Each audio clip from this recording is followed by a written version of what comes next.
So, ayan na nga guys, magluto tayo ng pagsiyaw ng isda.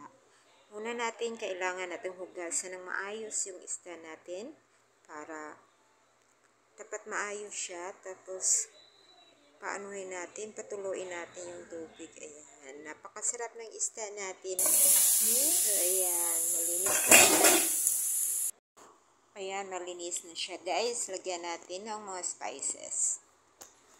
Ayan, ginger, garlic, onions. Lagyan natin siya ng pepper. Sobrang sarap guys. Tingin pa lang. Tapos konting asin.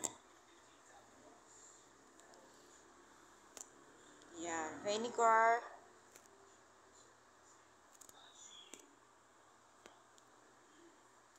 Tapos lagyan natin ng konting olive oil. Olive oil ginagamit natin guys para mas healthy siya. Yan, kumukulo na oh.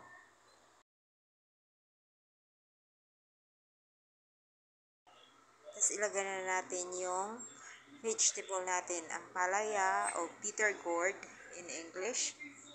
Tapos lagyan natin ng eggplant o talong. Ayan, ganyan lang, ganyan kasarap ang luto ng paksiw na isda.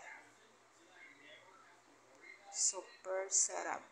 Tingnan mo naman guys, ang kumukulo-kulo na siya. Madali lang yan maluto.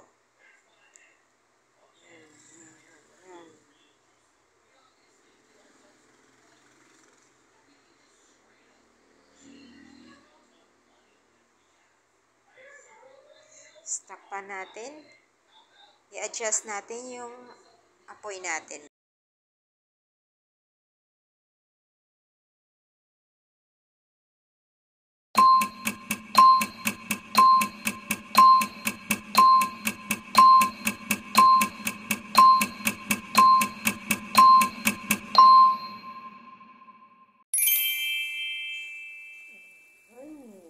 Ayan lang guys, yung paksiw natin guys.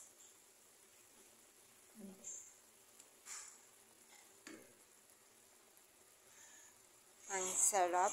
Ayan, kanin na lang ko lang ito guys. Pakalas na tayo. Thank you for watching. Bye! Nice.